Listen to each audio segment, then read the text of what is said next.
Welcome back to the Inside Texas Baseball Show. I'm your host, Evan Veith, as always, joined by Nash Talks Texas right next to me. I am still in yet another backdrop, but this time, this one's going to be a little bit more permanent. There's not as much swag in the background, but this is the new apartment for me. Nash is always looking way better on his side of things with the jerseys in the background and all the Funko Pops. Nash, you've got the best background in the game, I think. I don't know. I try at least. I'll say that.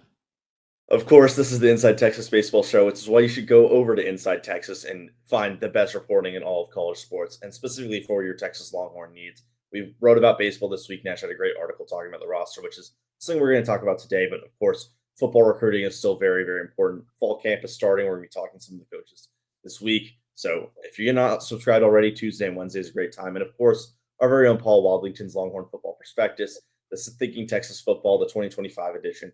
It's just the best book you can find if you're interested in college sports. Even if you're not a Texas fan, somehow overhearing or watching this, it's got everything from SEC breakdowns, recruiting from our very own Eric Nalene, and of course, projections and information about every single player on this Texas roster. But we're here to talk about baseball, Nash, and we're also going to talk kind of through the roster because not a lot of news this week. We did have some news in the infield and the transfer portal, which we'll obviously get to as we do this, but we're just going to start at catcher. And Homer, if you want to pull up the graphic as you can kind of look through and talk about this. Three players in the catcher spot. Carson Tinney, the Notre Dame transfer, one of the best catchers in the country last year at Buster Posey Award Finals. Andrew Ermis, a JUCO guy, and Presley Corville, a freshman coming in from the high school ranks. Probably not going to see a lot of the latter two this year. Maybe Ermis comes in some situations to relieve Tinney. But my big question for Tinney is we've been talking all about this guy this offseason, how good he can be. One thing in totality about this team we're noticing is the power numbers may be a little low. For Tinney specifically, what do you think his ceiling is as a power hitter and also as a glove behind the dish? Because that's what Rylan Galvan gave you a lot of last year. Where is that drop off, or is there any drop off? I mean, Tenney, obviously, him hitting 17 home runs hit last year. Obviously he's going to be in the 15 to 20 range.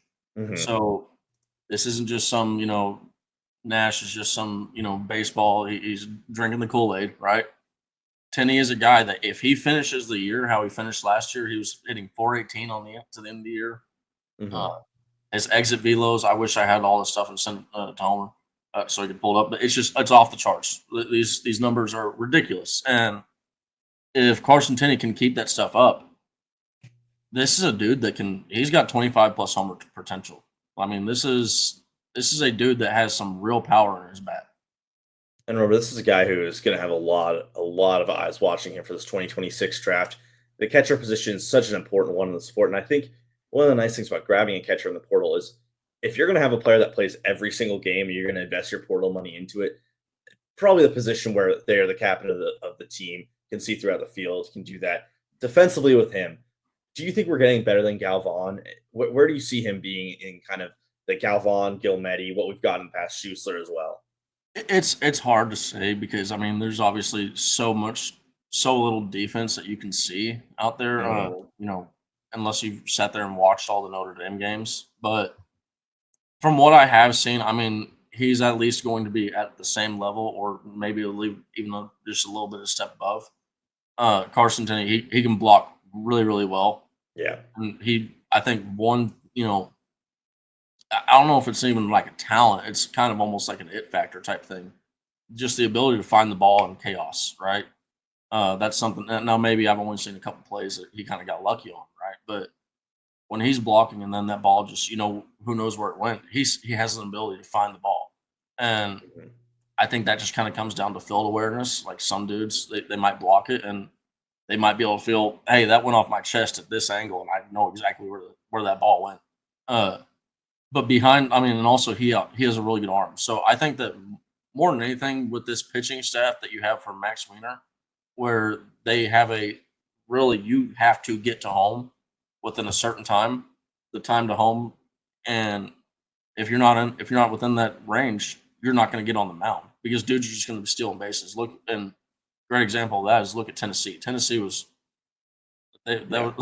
if you were facing Tennessee, you were running all day long because they were just taking they're knitting mittens up there on the mound in between pitches. But Andrew Ermis too, behind him, I think that from what I've seen, that dude he's a very very good defensive. Now I'm not sure what the bat is going to do, at the SEC level, but blocking pitches is blocking pitches. It is what it is, right? And I think that he has the ability to do that. He also looks like he has a really good arm. He's out of Temple College, so he is probably going to be a lesser known guy, but I think that he is going to get a decent amount because, you mentioned playing every game. I don't know if we're going to play Tenney every single game because, catching back there, one, you do want It's catchers tough. to go. You do want them going back there, but you don't want to run your guy through. You don't want to go run him into a wall. So, well, it'll be interesting to watch that. And then Presley Corville, I honestly don't know too much about that. Don't really follow to high school too much. Yeah, and it's hard to watch film from the college rankings. Sometimes you just can't get that many Notre Dame games in front of yourself. So obviously, what you have seen of Tinney is probably more than what most people have seen of Tinney as well. And yeah, that baseball IQ seemed to be something that rung off from what a lot of other people have talked about him as a catcher. And remember, he was an underclassman last year, so Texas is getting someone who we saw Galvan take that jump this last year into his junior year. Tinney might be able to do that defensively. Over to first base. You've got Casey Borba and Josh Livingston listed there. That seems like the two that would be most likely to play. Who do you think this job is defensively? Because I think both these players at the current moment are set to be in the lineup, whether it's first base, third base, DH, wherever it is. Who do you think is going to end up winning that spot, and for what reason is it going to be that player? To be honest, I don't know if I have a really good defensive reason Hmm. for it, but right now I have Casey Borba ahead of him. To be honest, the reason why I have Casey Borba ahead of Livingston is just kind of putting the line together. I think you could honestly interchange DH and first base. Yeah. Livingston might have a little bit. I might need to switch them around because Livingston might have the nod uh, going to playing first base because he's already played a little bit of first base in his career. But Casey Borba, you look at what he did defensively last year at third base, which the hot corner. He had a really, really good year. This is a guy that you really would consider an offensive bat. You consider he's an offensive Hmm. player with the potential for defense, and it was honestly really reversed. He was a defensive player last year with the potential to have offense last year, and I think that there is the case where you go, hey, Casey Borba, he's really looking good defensively. Let's put him on let's put him on the field, and then let's get Livingston's bat in. But I could also easily see where they're like, hey, let's just get Borba's bat in the lineup in the DH slot, and let's throw Livingston first. So honestly, I do have a 1-2 right there, but it's probably a coin flip for me.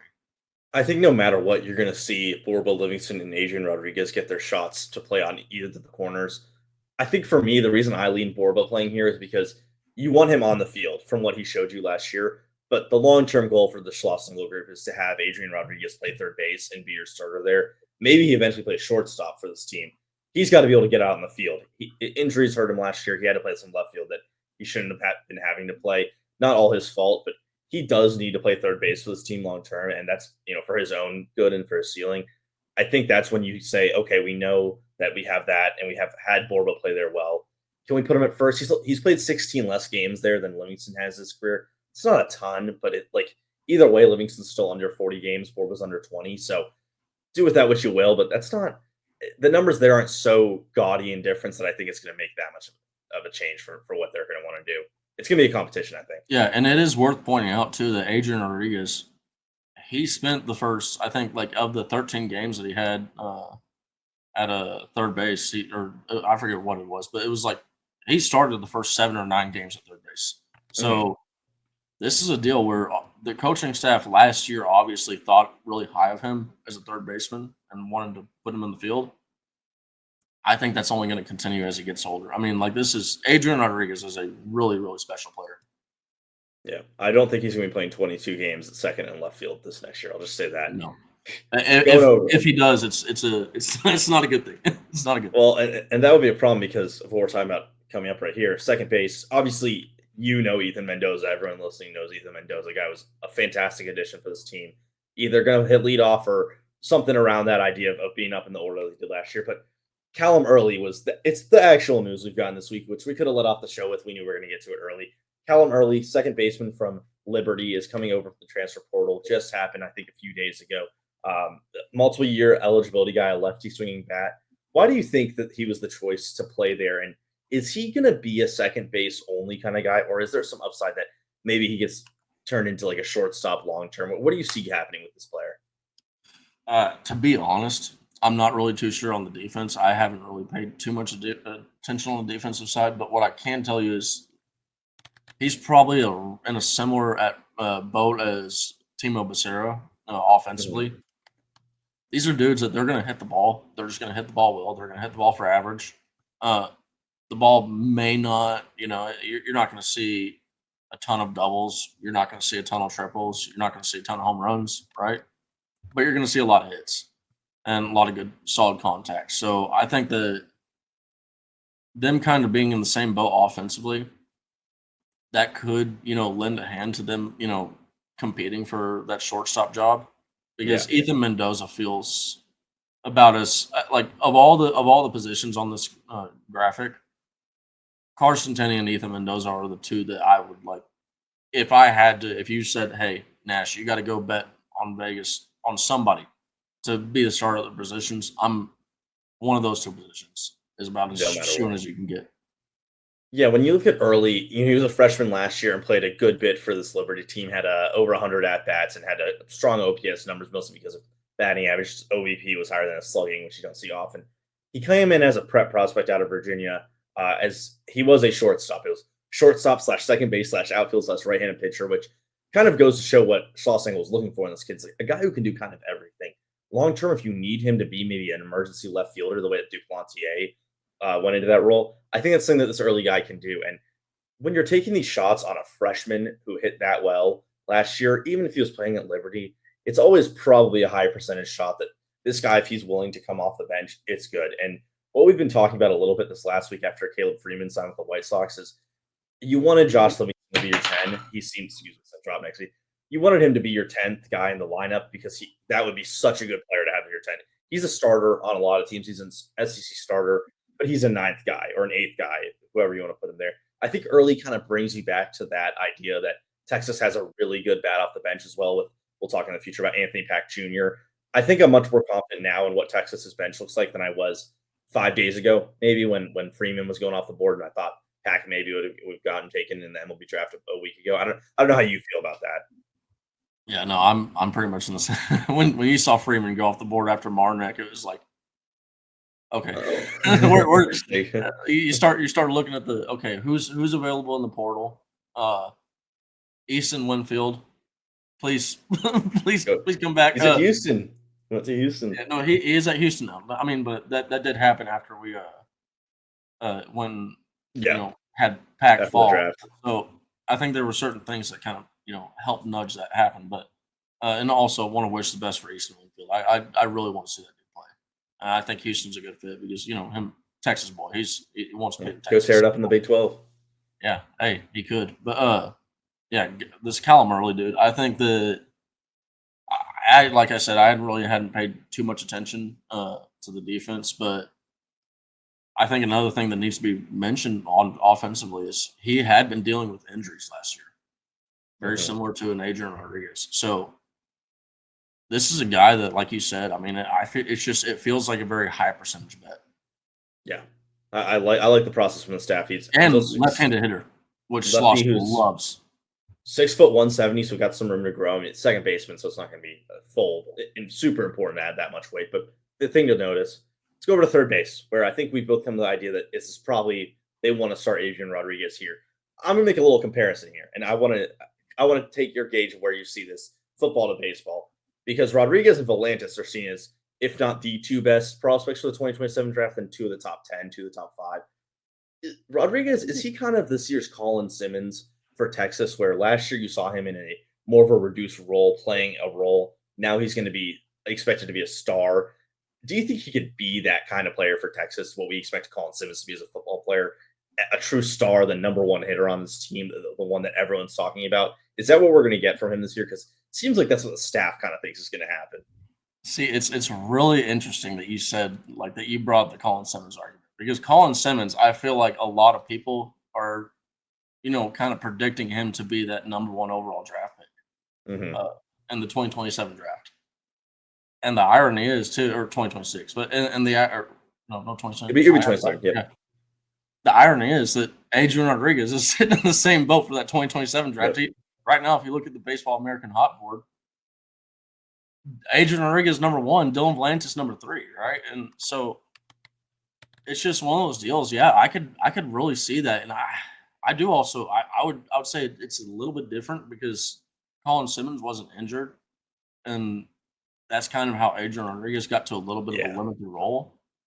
And then also having to be forced out there into left field, right? Like it just Colin Simmons was coming on as much as Colin. Like it was, hey, we're gonna spoon feed you until we're just gonna start shoveling food in your mouth, right?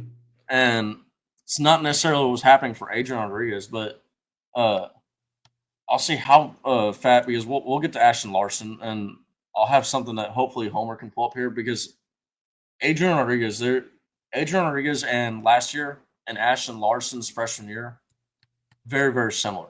Very, very similar. So I know I'm doing a lot of talking. We'll get back to No, this you're in a second, but let's when we get to the right field, or outfield, let's start right field and mark our way to left field. But staying on Adrian and Casey, I mean, yeah, Adrian's just such a special freshman. Like this is you just Surely. he's a big body dude. He's got like he seems like, and then this is the funny thing is you never really thought of him as a super like fast guy, right? Burner. Mm-hmm. He's out there stealing like 15 bags of, the seat. Like, so he's obviously got some, little bit of a dog to himself, but, he got a little bit of that dirt bag in him. But yeah, man, I really like Adrian Rodriguez. He's a very special talent that I think we're going to see go high in the MLB draft. Yeah, and I think that's one where you have to accept that some players are just going to have to step up when you're playing with these high level talent, these teams. I think Rodriguez is one of the easiest bets to find that. Going over to shortstop, we've known about Timo Becerra for a while. That's been the guy since it seemed pretty obvious that Flores was going to sign with the Cardinals this week. How are you feeling about this spot? Because I think when a fan looks at it, just looking at numbers and names, they see Timo Becerra, Jaden Duplantier.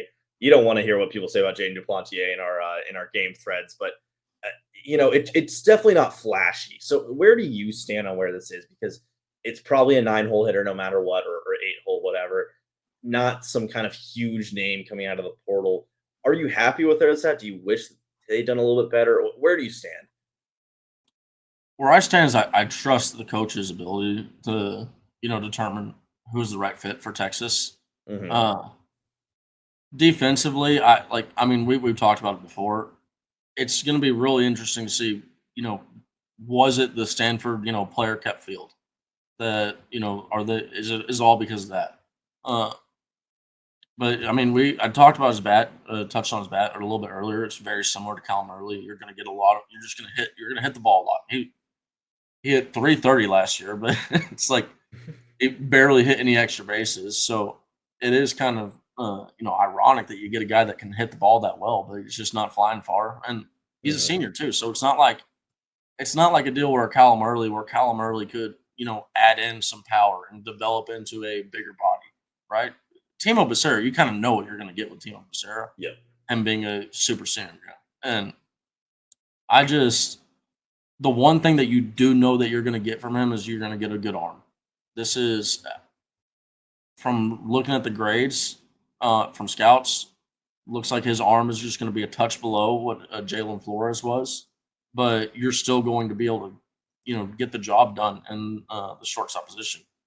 As for Jaden Duplantier, honestly, he's probably not the second string at shortstop. Yeah. Right. And especially now, like that might have been the case a few weeks ago or a week or two ago, but especially with the addition of Callum Early. Adrian Rodriguez probably, if Timo Becerra, something ever happened, Adrian would probably get a shot there over Jaden. But at the same time, I have so much respect for the Duplantier family. Their brothers.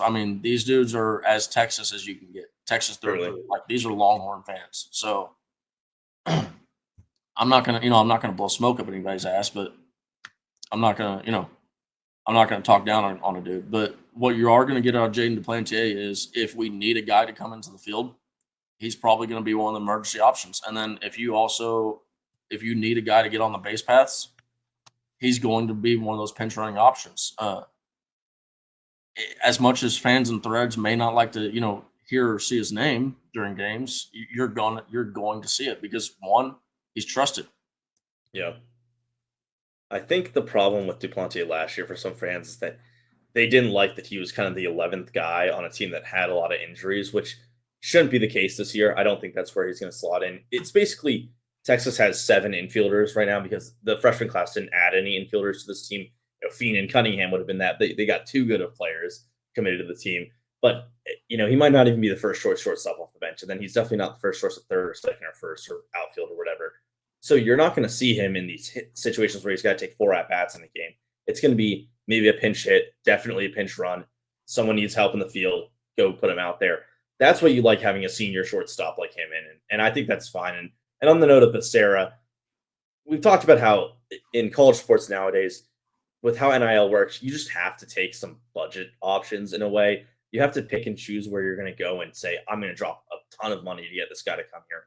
Obviously, that's what Carson Tinney was. You don't get a guy like Carson Tinney without giving him some NIL money in that case. It's the same thing with football when you want to get a transfer wide receiver versus a transfer linebacker or something like that. I think Texas had to go a little bit cheaper. I think shortstop's fine, and that's an all right spot to go with this team where it's at because you did well of filling the outfield with transfers that are some higher profile guys, an SEC guy, a really good hitter from Seton Hall. Well, where's the Robinson from? Was it Seton Hall? Seton Hall. Yeah. Tinney, obviously, from Notre Dame. Livingston, maybe another more of a budget guy, but like if it had to be someone, I would take a contact hitting veteran shortstop who, though the numbers aren't great, I think you'll find the time to trust his glove pretty quickly into the season. I think that's a good spot to be for these Texas fans. We're going to take a quick break and hear from our own Josh Holden before we get into the outfield and a little bit about the pitching staff. Hi, guys. Sorry to interrupt, but if you're thinking about buying or selling a home in the Dallas-Fort Worth Metroplex area, you need to contact Josh Holden. The Metroplex is massive, and the local real estate market is full of nuances and subtleties only an experienced agent like Josh can help you navigate. From Preston Hollow to Highland Park, uptown to Old East Dallas, Josh will be there to guide you through the process of buying or selling your home. Now, Josh is a UT grad, a lifetime Texas Ex. He's reliable, savvy, and from a personal perspective, he's a really great guy to chat with. So why don't you give him a call and chat with him today about your real estate needs in the Dallas-Fort Worth Metroplex area. His number is 972-917-8081. That's 972-917-8081. Or you can reach him at his website, which is joshholdenrealestate.com. All the contact details are in the description below. Thanks so much. And back to the show. So, of course, we talked about it a little earlier in this episode, but Ashton Larson, left field, guy who had a really good freshman season at LSU, kind of fell out of the rotation as a sophomore. I think they're saying you want Homer to pull up here from here, Nash. Also, William Hill, who's a freshman guy coming in. That's for Aiden Robbins. That's my bad on that. Not for Aiden Robbins. We'll start with Ashton Larson. Talk about this guy because we did a little bit. Let's start with Aiden Robbins if he already has. Aiden Robbins? Yeah, let's do that. So let's go out to right field with Aiden Robbins. Like I said, Seton Hall transfer. This guy's been mashing in the Cape Cod League and in the summer. You can see these numbers, the 947 OPS, 85 at-bats, not a ton of sample size, hitting more home runs than we'd expect from him. You can see his stats for Seton Hall the year before. He hadn't been a big home run hitter. I guess it's not going to be up right here. Wasn't a big home run hitter, but it seems like he's really finding his groove as a player right now. What are the odds that Texas found maybe their best player on their team, or at least in the outfield in the transfer portal? Pretty good. Pretty good. I mean, this is like you go to this isn't just like there is a stat like website that it's kind of like an advanced stat website that I forget what the exact stat is, but they have him as the best hitter in college baseball. Mm-hmm. And this is, I think I'm pretty sure I've seen tweets about like Kendall Rogers, echoing similar sentiments. And I've heard from multiple other places. So, I mean, this is a deal where if he isn't the best hitter in college baseball, he is one of the best hitters in college baseball last year for 2025. And what you're getting is, I mean, hitting 294 in the Cape Cod League where you go and you look like that. This is against some of the top competition in all of college baseball playing there. In a wood bat league too, he's also hitting 6 homers. Well, hey, 6 homers in 22 games. That sounds pretty good considering he hit 6 homers in 53 games in 2025 Yeah. with a metal bat. So, I mean, this just I know it does feel like if you have the power that's coming along that looks like it's there, because this isn't the ball's not just sneaking out over the fence. Like, he's hitting 400-foot bombs in the Mhm. Cape Cod. On wood. I try, like, I'm trying to hit the brakes right now, right, and not do. But this can't this get it. feels like a Golden Spikes level dude. Mhm. Like, it feels like this potential of a guy. And remember, like, who won the SEC Player of the Year this past year? Wahiwa Aloy, who Sacramento State was his Call to Fame before he came to Arkansas. It's not uncommon for these college guys that are coming from smaller programs to maybe just not be the person that they could be as a freshman and eventually make their way up to the SEC. And obviously, Texas has some Max Blue-sized shoes to fill in right field. How many players in the transfer portal are giving you what the confidence that Aiden Robbins is giving Texas fans right now? Probably not many, if you can even count it on your fingers how many guys look this good at right field from the portal. If 22 to 53 games, double that number, get to 12 home runs. If he's a 12 homer and let's say 30 total extra base hit guy for Texas next year, he is going to be in the race to be one of the best in the SEC because he has 5 tools. I mean, he's got a great arm. He's a fast guy. He's maybe not going to completely steal bases, but there's difference between base stealing and using your speed out in the field. Obviously, he's been known for his contact for a while and his glove. Very excited to see what he's going to do for this team. We can move over to center field now. Jonah Williams is what we currently have there, but of course, the question that's going to surround him is: say this Texas football team, is playing football until mid to late January because they're one of the best teams in the nation, and Jonah Williams has found a role on this team, whether it's special teams, whether he's actually starting at safety in some fashion, respect getting 20 snaps a game. That's a lot on a player's body, especially after he came in early to school to play baseball, then is going right into summer camp for football and now playing football again. Do you think there's a chance that maybe you see Anthony Pack get some of these early starts, early chances because Williams needs a second to just recover his body? And is that maybe part of the reason that Pack was telling teams, or we don't know exactly what happened with Pack, but why he wasn't drafted because he was telling teams, I think I have a better chance of playing in Texas? What's going to happen here at center field? There's so many questions that kind of come together with this.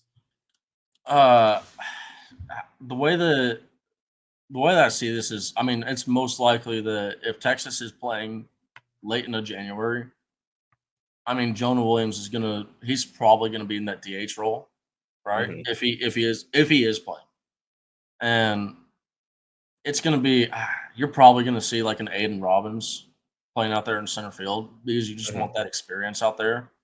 And then that's where you can get into like maybe right field. You're getting like a little bit of a competition between Anthony Pack Jr. and Maddox Monsoor. I mean, these are both Maddox Monsoor. Maddox is a guy that he has the ability to have power.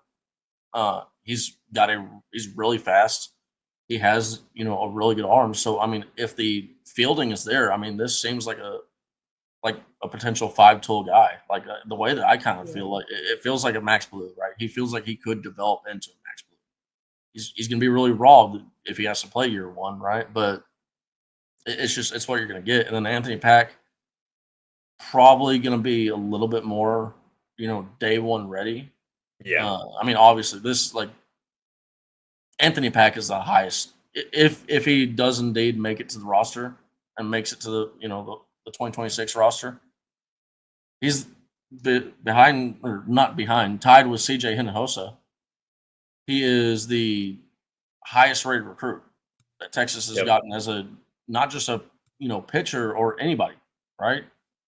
So Anthony Pack obviously is going to figure some level into playing early, and then William Hill probably on the outside end looking for playing time year one, as lesser fine. But there's going to be some level of shuffling around if Jonah Williams is playing late into January, and it's just one of those deals that it's what we're going to have to accept if it happens. Anthony Pack is currently the highest rated outfielder that is going to make it to college because the 4 ahead of him, he was the number 5 in the class. The 4 ahead of him, all were drafted, guys like Slater DeBrune, Gamble, players who just never were going to make it. But this is a guy who I do think that day one impact is going to show because he is an insane athlete. Like you call Williams a great athlete. I don't 60-yard dashes are a little less common for people who don't play baseball. That's something like you grew up playing baseball, you kind of making it up when they start testing your 60s. He ran a 6.46, which is unheard of for like a 17-year-old. He is an unbelievable athlete, extremely fast, really high level glove, going to hit a lot of singles early on. I think that's why he does have this chance to like, hey, I want to just be a starter on this team freshman year. Give me a reason that you need to take me out of the lineup. I think he's going to come with this mentality that he's going to have the chance to be a starter on this team, and that's exactly what Schlossnagle and this team wants is to have a group of players that have this almost ego about them, like, hey, I need these starting positions because I'm that talented. And that's one thing that I love about Maddox Monsour is he's got that attitude, man. Right? Like I do like I love being able to I love players that have attitude but also are able to control it. Like I do love like seeing like Maddox Monsour out there. He hits a home run and gets to the locker room a couple hours after he's tweeting the dinger, with a nice Yep. little caption, right? So I love that. But and then same thing with Anthony Pack. I mean, Anthony to be a high schooler, like a 17-year-old, and go, you know what? Yeah, I want to play because that was the thought is, hey, we ain't gonna get Anthony Pack. This guy wants to go pro, and because he obviously is talented enough to do that, it's just, man, you got to have a lot of confidence to be a 17-year-old and go, you know what? Those are 23, 24-year-olds, right? Sometimes in some cases, 27, 28-year-olds. They're grown men that I'm going out there and, having to fight for bread against. So Anthony Pack Jr., like you mentioned, you're not going to get a lot of power out of that year one, especially. But what you are going to do is you're going to see a lot of consistency, and that he does have a really good glove and really good speed. Like intangibles are there. Monster is also a two-sport athlete, played football, has the best jawline you'll ever see as well. So that's a big plus for him. Let's go over to Ashton Larson, guy who, like we said earlier, amazing freshman year at LSU. Kind of seemed like the dude who's going to ascend into this 2026 really good draft pick. Didn't really play much last year, but these are the comparisons of he and Rodriguez as freshmen. You can see all these numbers are very similar, but outside of on base percentage, Larson kind of is favored here on a lot of these things, more hits, more power, things like that. Of course, Adrian Rodriguez got hit by a lot of pitches last year, which is funny, but these numbers were really, really solid from Larson. So what does it take for Texas even to just get freshman year Larson in his junior year? And if they get that easily, what could come from this player? Because this one of those guys where like the ceiling floor are very drastic in the differences for him. I mean, to be honest, I think that they don't really have to do much other than just get him here, because it feels like a situation where LSU brought in, some transfer portal guys, and they kind of ended up having a room where Larson kind of ended up getting pushed into that 10th man role, right? But when he did come, he came off the bench and he pinch hit successfully multiple times in the year, hitting home runs as a pinch hitter. So, and that's going from a starter to a pinch hitting role is a really, really hard thing to do as a baseball player. Yeah. And it's a really hard thing to, keep consistency with your bat and the pinch hitting. So I'm not going to look too much into the stats this last year, but the way that I look at this is, man, like this is like having Adrian Rodriguez and we're going out there and we're benching Adrian, right? And we're pinch hitting Adrian in year 2. That's what happened to Ashton Larson this last year. So they still won a natty. It's wild, right? And it shows why LSU did have the talent to go out there and win a national championship. Because you got to be pretty damn talented to, have a dude that was hitting 337 in SEC play and think we're gonna pinch hit this dude. Now, looking at these stats, some of the viewers might, correctly have already started typing comments down below. Adrian Rodriguez probably gets the nod in these stats despite being lower in some of these, because how early was Missouri in these conference games for Adrian Rodriguez? So for Adrian to go out there and not only hit a 333 level, but, just hit consistently at that level with an injured hand. I mean, this is like, and also being restricted to only one side of the plate where he's a switch hitter. So this is a guy, Ashton Larson. I'm really, really excited to see what this bat is going to do as a junior, because he's definitely he's going to have a little bit of a chip on his shoulder. Yeah, and I wrote it in our thread on your article. Just if Marnick had never been a name uttered to Texas fans before he got drafted, and Larson was the pick originally, there might even be more excitement for what was coming in left field. So, not a big difference. It's kind of like it's almost more of a Gasparino replacement. You're getting a guy from that class to come in, who was another really highly touted freshman in left field.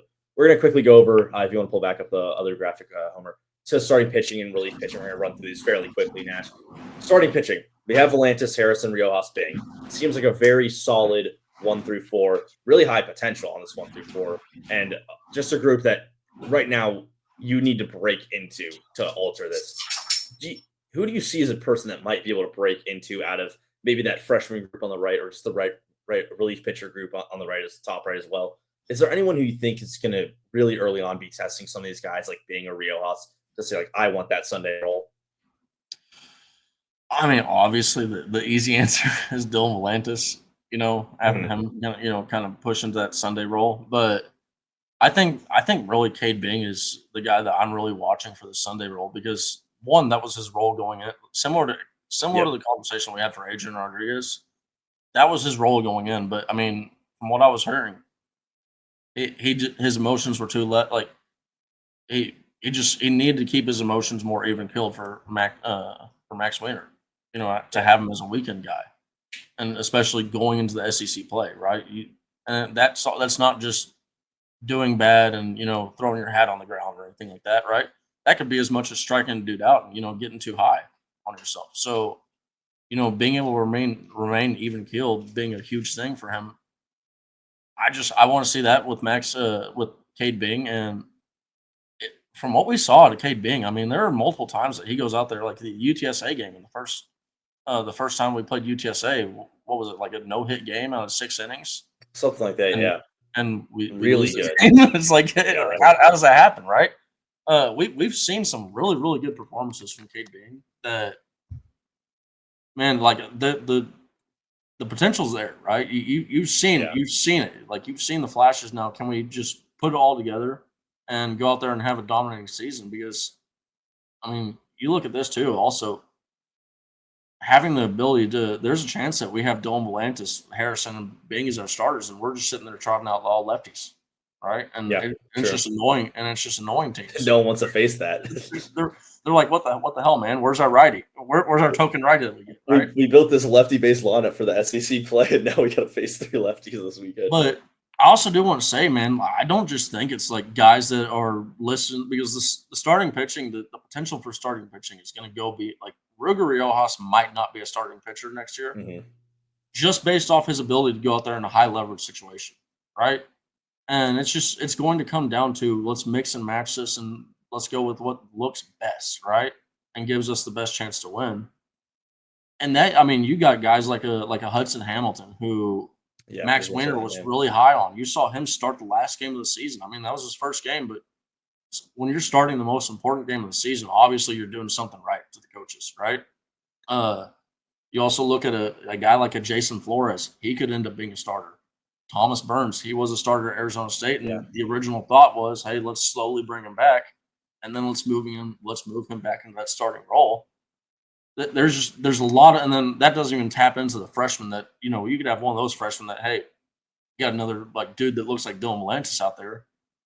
It's just, there's a lot of options and there's a lot of talent in this pitching staff. Yeah, and it's the part of the team that I'm the most confident in. Wholly agree with you there. And I think my number one point I was going to say to come back from you is Riojas, in my opinion, I will stick by this, is at his best when he can come out of the pen in important situations, leverage into extended innings. Your guy gets banged up in the 4th inning, Riojas until the 7th. Get a few key outs and then pitch 3 more innings of good ball. That's where I see his ceiling as in best product would be from him doing that, which means that might open up a spot for, I think the 2 names are Cozart and Crossland, of guys who could really be like dominant against like, or even a Winter, teams. Michael Winter too. Yeah, Michael Winter's another one who came in late. Guys who might be dominant against Tuesday teams. They might not end up being a Sunday starter, but you want players. Texas had a trap this last year where they got a little too comfortable against Tuesday teams and ended up not playing that well and dropping some games they shouldn't have. Obviously, the goal is to go 100% on those games this year. If you can find a freshman you feel that confident, that's just an awesome spot to be in. We're going to go quickly into relief pitching as our last thing here. Just a baseline idea. We came into the draft thinking that Grayson Saunier and Luke Dawson were going to be a part of this organization this next year. Obviously, that's not what happened. Saunier gets picked by his childhood team. Dawson gets a good slot, a good value, goes off to the MLB or in the minor leagues. In inverse with that, you got players like Cozart and Crossland to stay, Westfall as well. Kind of guys that you didn't think were going to make it. So it overall evens out. But without Saunier and Dotson, but also knowing what we have in these freshmen, maybe what you're going to have in Riojas there, where do you think this bullpen is going to rank in the SEC? Is it still one where you're going, I don't know if I'm taking anyone else above them, or maybe drumming down a few spots in like a tier 2 spot area? It's got to be in the top 3. I mean, and I'll say this. Ruger Riojas, from what you said, if Ruger Riojas is a high leverage guy, you're going to be hard to find a better bullpen. I just like it's.